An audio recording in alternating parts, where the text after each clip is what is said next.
You from DC, right? Yeah, What part of DC? Southeast. You from Southeast? Okay. Yeah, I'm from Maryland, so PG County. Oh yeah, you up the street. Yeah. Shit, And huh? where at out that jump? Largo, Bowie area. Oh yeah. I used to live out there too. What is legging for people who don't know? For real, legging like a noun for real, or some like person, place, or thing type shit. We just like throw a little swag on it. Like, but that's like a neighborhood thing. Like I ain't gonna sit here and say I took that motherfucker to the next level. Like, but I ain't the person that originally started, but it's definitely a neighborhood thing. Speaking on like the DMV DC culture, um, like let's go back to like the go-go influence. Like, were you a part of any bands? Oh yeah, 100%. I was that nigga in the Go-Go's.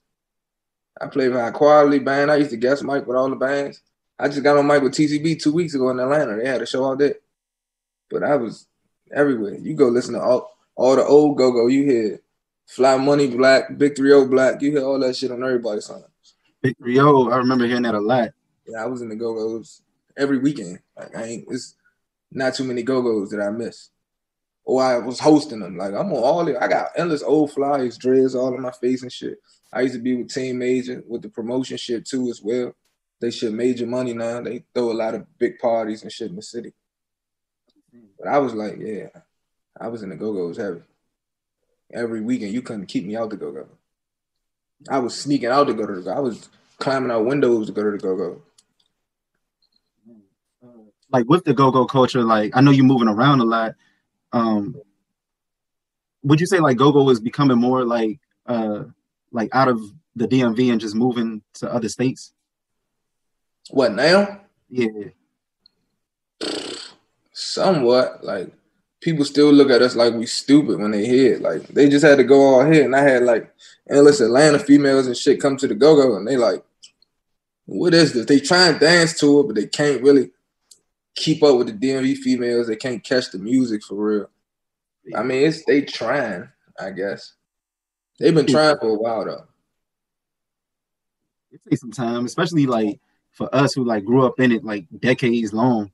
I feel like this shit's slower now. Like this shit way slower. Go-Go ain't like how it used to be. Go-Go's used to. I mean, you got them certain bands who still packing out shit. I just like what's that last year, 2 years ago? It was like a battle at the Echo Stage. They had like No Impressions versus T.O.B. and Backyard against TCB. That shit packed out Echo Stage.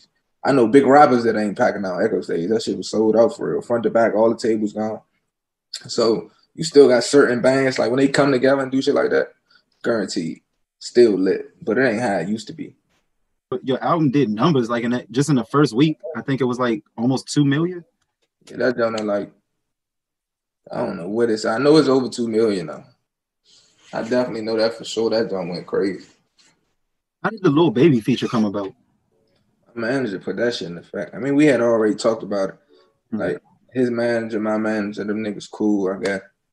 So he was like, who do I hear on that song? I was like, because I had already had like part of the song, but I think the hook was done or something like that. It's like, who you hear on? I was like, Baby, punish this junk. He's like, all right, we about to set it up. So, like, I had flew to Atlanta. I think I was in Atlanta for 2 days just to do the feature. So the first day I'm chilling. I'm supposed to do it the first day, but he was shooting endless videos and shit like that. The second day, he still supposed to went to the studio like 6 p.m., 7 p.m. I'm like, oh, this nigga spinning us again. Like, what the fuck going on? This nigga called me like 3 a.m. I'm in the bed. It was over. I was down there knocked out. Like, luckily, I got up because I be going to sleep. My shit on silent. So, my shit wrong. Motherfucking got up 3 o'clock in the morning, went to the studio, knocked that shit out the way. It does help because you already had the song pretty much done. Yeah, basically. That shit was easy. We did that shit quick. That nigga, he went in the booth, turned everything down, so we couldn't even hear what he was saying. He in a booth by himself. We just see him in that jump. I'm like, what the fuck is he in here saying? He come out the booth, play that shit. I was like, oh, this nigga crazy.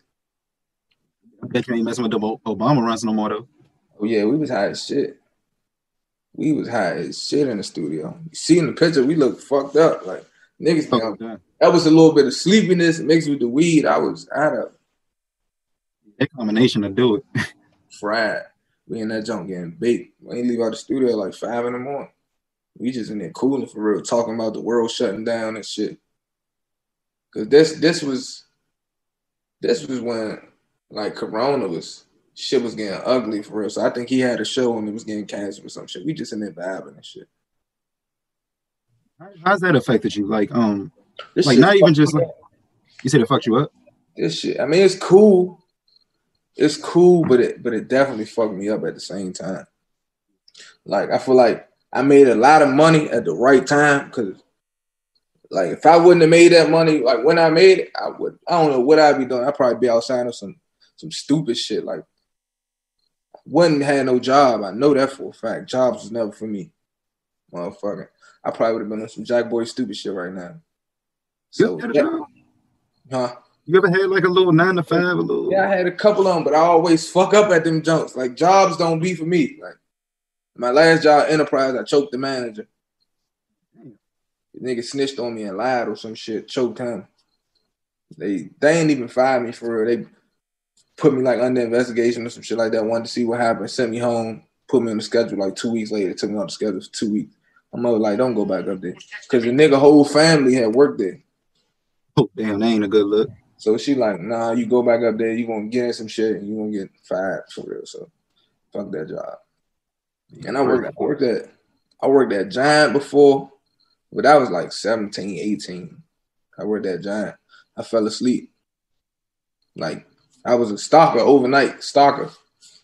I went to the Go-Go, I had a show. This when I was in the band, I had a show at the Icon at Waldorf. And another show before that at the La Pearl. So I go from the La Pearl to Waldorf. And I'm supposed to be sleeping for real, knowing I gotta be at work at midnight. Get to work, tired of shit. I ain't sleep the whole day. I go on break. I'm in the aisle, like on the sugar. I got a bag of sugar. Put that shit right there in the pillow. I was sleeping like 2 hours or something like that.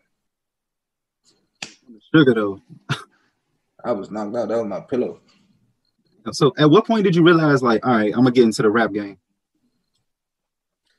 I mean, I tried it. When Go-Go started dying down, so I'm gonna try this shit. All my men rapper. Let me try it. My cousin was a rapper. I'm going to his house record for free. If it wasn't for this nigga, I wasn't gonna pay for no sessions. I was recording on the iPad at first, like in the bathroom or in the basement. My man Boogie house. I stand Boogie all on that album. What the fuck song I said? I think it was Job or something like that.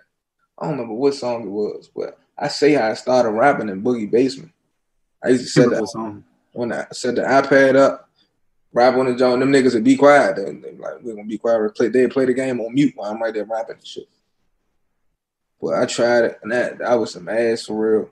But if I had to pay for studio sessions, I never really paid for a session for real. Since I've been rapping, I don't think I ever like really paid for a real session.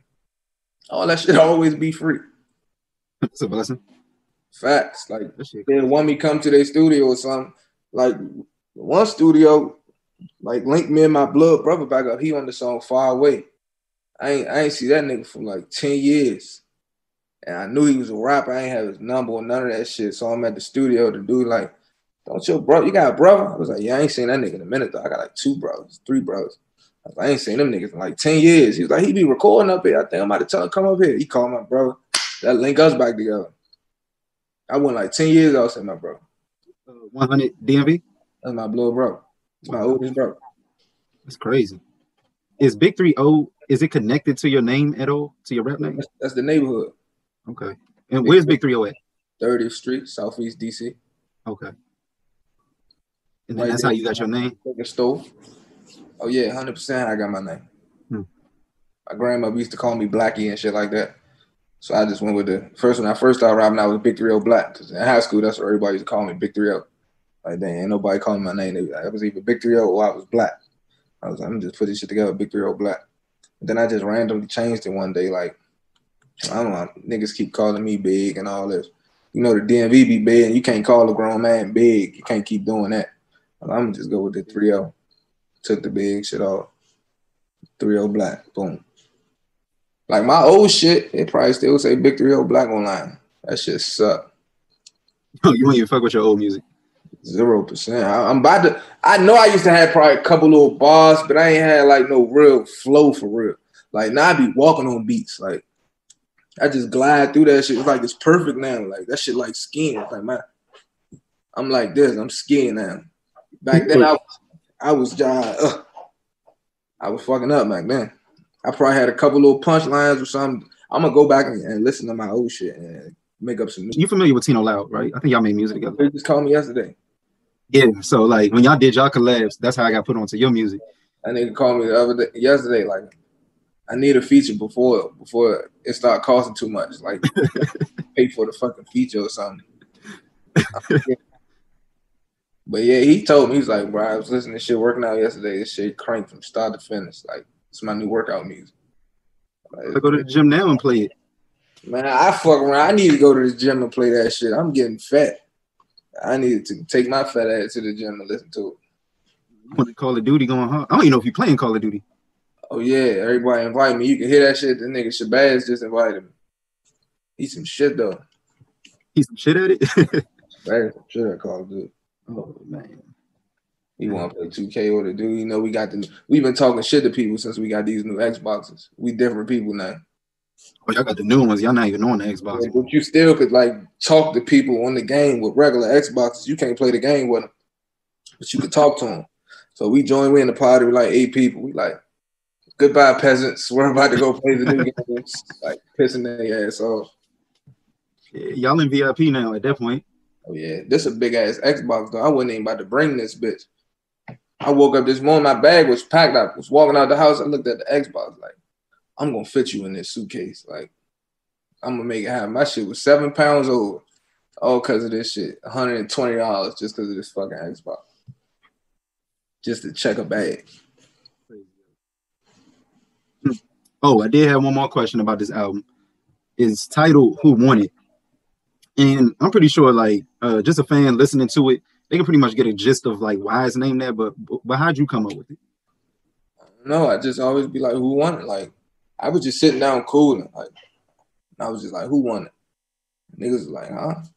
First, I did the single "Who Won It," and I was like, I want that to be the title of the whole jump because I don't know. It's like whoever wants it, they get it. Like I don't duck nothing. Like I be seeing little people say little stupid shit. I had got into it with a nigga. I'm like, if you really want this shit, you can get this shit. I'm not hard to find. Like I don't duck nobody. You see me, you see me. You want it, you get it. Then I just boom, who won? Stay safe in times like this with like rappers just like you know, it's just bad happening. How you staying safe? I'm staying safe. I went and got a gun license and bought 10 guns, and now I could take my gun everywhere I go. I mean, I don't get in shit though. Like I don't see why I even need that shit. But you always gotta be prepared. Like at first in my head, I'm like, I don't want no security. I don't want none of that shit. Like, we outside, we going to the club 30 deep. Then niggas start telling you got too much money and shit, man. Something happened to you, I'ma fuck up other niggas shit for real. Like something happened to me, I might fuck up one of my men dreams or something that I'm trying to invest with or some shit like that. Like I'm a whole investment now. You gotta protect your investment. So now we got security guards, big stupid ass strong niggas walking around with us everywhere we go.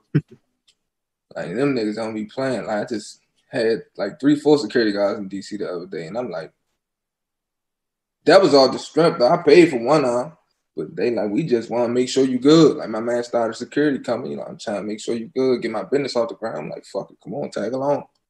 They going everywhere we going. We walking around looking sweet though. That shit feels sweet. You pull up to the club with your security walking in. Like, I'm officially 100% a rapper, man. I have fucking security guards. But like yeah, man, the album is out.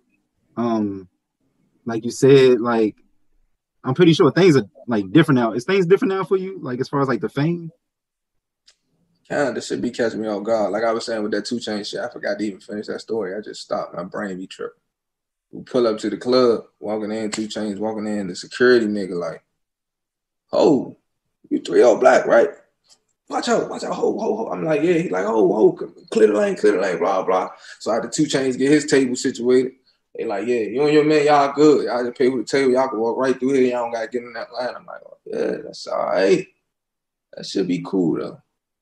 I like the shit sometimes, but sometimes I be like certain niggas. I feel like grown men shouldn't be running up to you, though, because I done been through so much shit with niggas trying to run up and do dumb shit that I don't know what you on, so it be catching me off guard sometimes. Should be throwing me off. That's a safety thing too. That ain't good. Yeah, you don't know. You don't know what a nigga running up on you for. You don't know what they want. They happy to see you take a picture. You don't know if you robbed somebody back in the day, and the shit's so crazy and funny. I had ran off on a nigga for real little music festival. Something in the water. Something in the water. First annual was something in the water.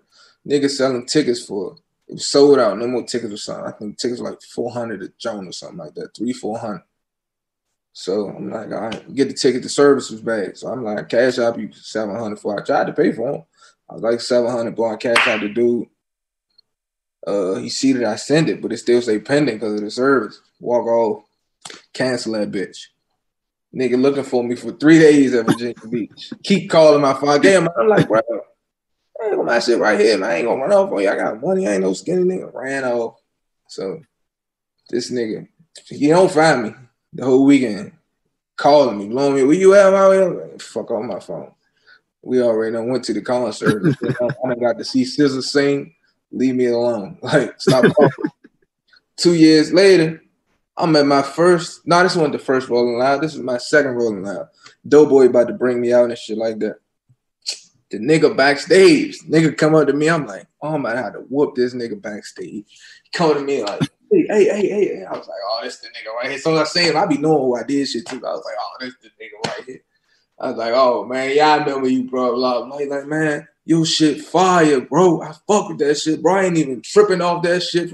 That was 2 years ago. I ain't worried about that shit. But me, I'm on man time. I was in a bad time back then. I was janky as shit. So I like believe in karma. So I like making my wrongs right. So I'm like, I'm up now. I'm like, here go $1,000. The nigga like, bro, you ain't even got to do that, bro. I'm like, bro, this me to you. He like, man, you just made me fuck with your shit so much harder, bro, blah, blah, blah, blah. But he wasn't even on shit because he fuck with my music. I was like, that's crazy. That caught me off guard. I'm like, man, I just ran off on you for like $750 or $700 or something like that 2 years ago. I'm like, man, there you go. He ain't even want the shit though. He said, don't give it to me. I'm like, nah, you take it. He took it because I had to like press him to take the money because I like making my wrongs right. I do appreciate you taking out the time to talk to me. I hope everybody who watches this interview taps into that album if they haven't already, and they're gonna tap into more because you gotta drop some more. I know you're gonna drop more. Oh, definitely, 100%. It's crazy because it feels like this is only the beginning. See, that's what I'm saying. I definitely feel like this is only the beginning.